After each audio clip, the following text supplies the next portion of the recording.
Assalamualaikum warahmatullahi wabarakatuh.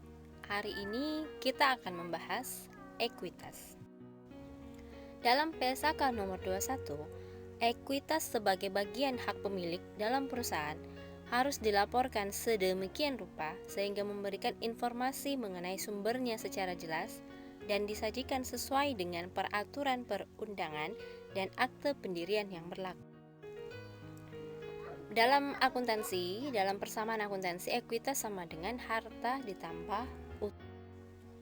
Jenis ekuitas ada ekuitas rumah, ekuitas pemilik, ekuitas pemegang saham, dan pembiayaan ekuitas.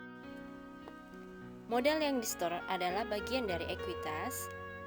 Besaran aset atau uang yang disetorkan dalam jumlah tertentu oleh pemilik usaha atau investor dengan tujuan untuk menjalankan dan mengembangkan bisnis. Bagian dari modal yang di-store itu adalah modal saham, yaitu jumlah nominal uang atau lembar saham yang beredar, dan selisih jumlah setoran pemegang saham dengan jumlah nilai sahamnya.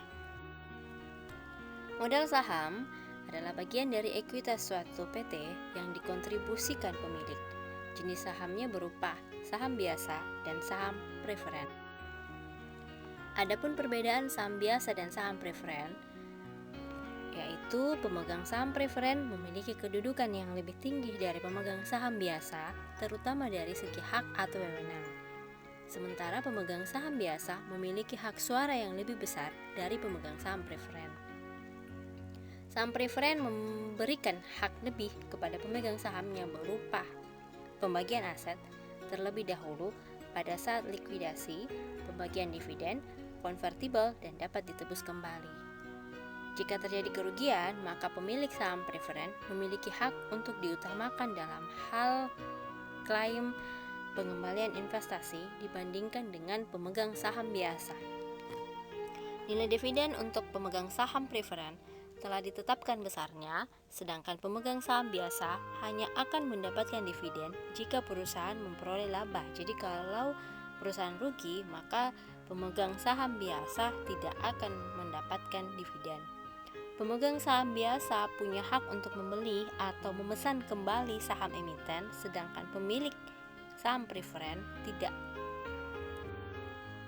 Akun tambahan modal saham berupa agio saham, tambahan modal dari perolehan kembali saham dengan harga yang lebih rendah dari jumlah yang diterima pada saat pengeluaran, tambahan modal dari penjualan saham yang diperoleh kembali dengan harga di atas jumlah yang dibayarkan pada saat perolehannya, dan tambahan modal dari perbedaan kurs modal saham, dan lain sebagainya. Ilustrasi kasus. Jadi PT Mawar menjual saham biasa dengan harga Rp12.000 per lembar dengan nominal Rp10.000 sebanyak 1.000 lembar pada tanggal 10 Januari. Maka kita akan menjurnalnya debit kas atau bank 12 juta dari pengaliannya ya. Kreditnya saham biasa dan tambahan modal saham. Apabila saham transaksi di atas dilakukan melalui bursa efek, artinya transaksi tersebut dikenakan PPh final sebesar 0,1% ditambah 0,5%. Jadi bukan 0,6%, tapi 0,1 dulu ditambah dengan 0,5 dikali 12 juta sama dengan 72 juta. Maka kita jurnal debit kas bank 11.928,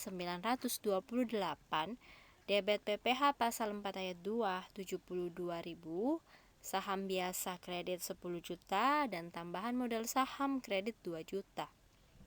PT Mawar akan mendapatkan bukti pemotongan PPh final pasal 4 ayat 2 atas penghasilan dari transaksi penjualan saham yang diperdagangkan di bursa efek. Ilustrasi berikutnya, PT Bulan Bintang mempunyai 2.000 lembar saham preferen konvertibel dengan nilai nominal Rp10.000. Agio saham tersebut Rp1 juta. Pada tanggal 31 Desember 2015 diumumkan saham tersebut dapat ditukarkan dengan saham biasa dengan nilai nominal Rp5.500 dengan porsi setiap 1 lembar saham preferen mendapatkan 2 lembar saham biasa. Maka jurnalnya debit kas bank 150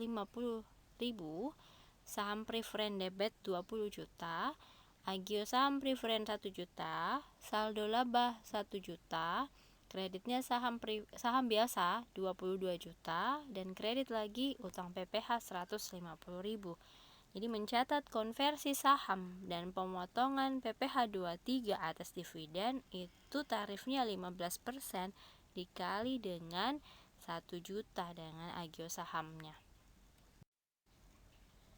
Debit lagi, utang PPh 23 150.000, kreditnya kas 150.000. Jadi pembagian laba dalam bentuk saham termasuk dalam pengertian dividen sehingga merupakan objek pajak sesuai dengan pasal 4 ayat 1 huruf G. Jadi atas pembayaran penghasilan tersebut wajib pajak dipotong PPh 23 atau 26 oleh pihak yang wajib membayarkan. Saldo laba. Jadi bagian berikutnya adalah saldo laba. Saldo laba adalah laba yang dikumpulkan setelah dipotong PPh, sehingga menurut akuntansi komersial laba ini tidak boleh dibebani atau dikredit dengan pos-pos yang seharusnya diperhitungkan pada perhitungan laba rugi tahun berjalan. Saldo laba disediakan untuk dibagikan sebagai dividen.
Hari ini cukup sekian.